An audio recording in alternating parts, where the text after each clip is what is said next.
They called us pets. Some used kinder words. Meek, precious, delicate. But the truth was crueler than language. We were ornaments, breathing conversation pieces, taken from Earth, sold across the stars, and locked in glass cages for amusement. I was born behind crystal bars. My mother, Elena Velasquez, was once a civil engineer. Before they burned our cities, before they shattered our skies and clipped our wings, they stole her from the ruins of São Paulo, shackled and renamed like a pet. I came a year later, born under alien lights. She never let me forget what we were. Even in the silence of captivity, her stories roared. She whispered tales of oceans, of towering cities, of thunder and warplanes, of Earth, our home. Not a memory, a promise. But promises fade in the shadow of power. When I was 6, the Duchess who owned us decided to host a gala. To entertain her guests, she wanted a show, something wild, something thrilling. She didn't scream, not even as the electro rod cracked against her skull, over and over. Blood and light, smoke and silence. Her last look wasn't fear, it was pride. The next day, her cage was cleaned, her body incinerated.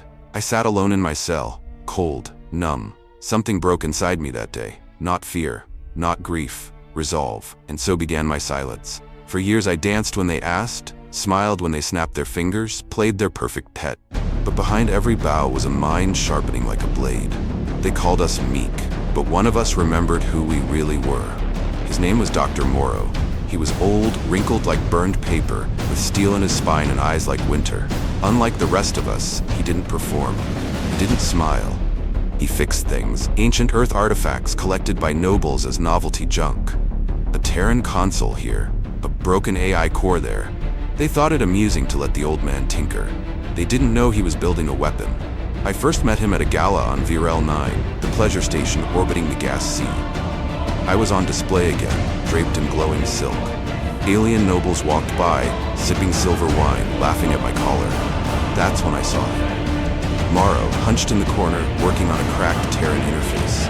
His hands moved with purpose, too precise for a man simply polishing toys.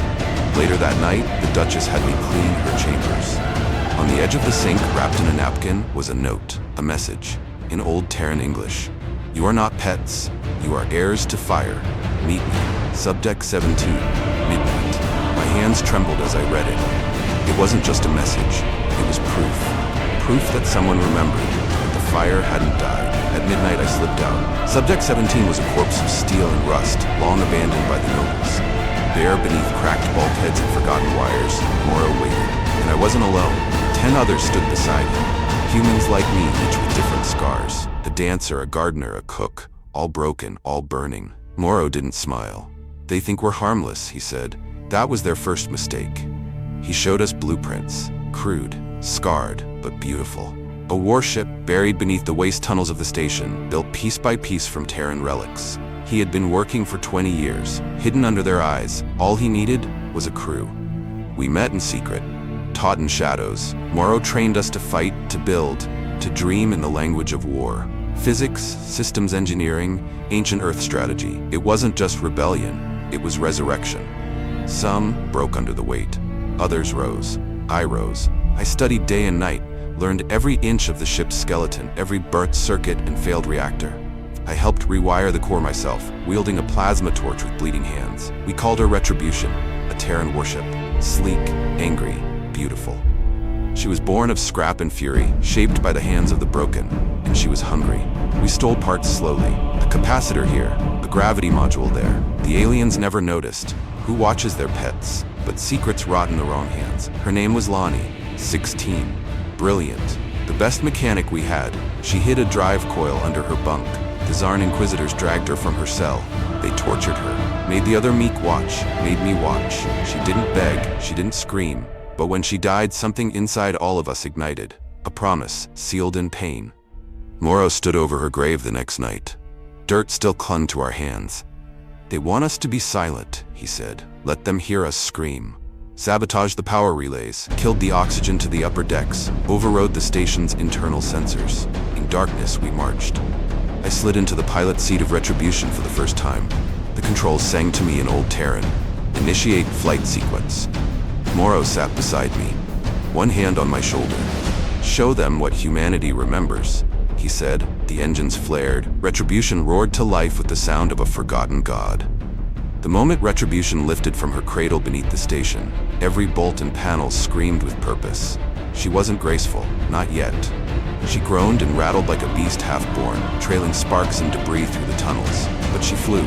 She rose. The station trembled above us. Structural alarms blared. Gravity wobbled and failed. Gilded halls cracked and lights shattered.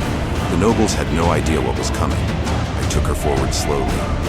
The hangar doors weren't built to open from this side, but that didn't matter. We blew them off their hinges. A tsunami of fire chased us into open space. The cold hit first, then silence, then freedom. For the first time in my life, I saw stars from the outside. Not through reinforced glass, not from inside a cage, but from the bridge of a Terran warship. We all stood still, breathless. Tears ran down the cheeks of killers and dancers alike. We were no longer meek, we were crew. And in that silence, Morrow simply said, "Set a course." No applause, no speeches, only orders, only action. Because we knew what came next. We didn't run, we circled. Retribution arced back toward Varel 9 like a blade on a return swing. They still hadn't noticed. Their scanners had no Terran signature files. Their systems were blind to the shape of our vengeance. But when our first EMP burst rolled across the surface of the station, they noticed screens died. Shields collapsed. Comms exploded in static. We targeted their drone hangars first, then the fuel towers, then the upper decks where the nobles slept on feathered clouds. It wasn't about strategy, it was justice.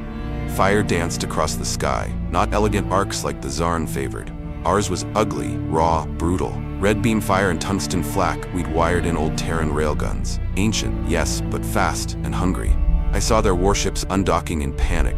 Sleek cruisers, gold-plated dreadnoughts, and yet confused, sloppy, because they had never known fear. They had only ever hunted.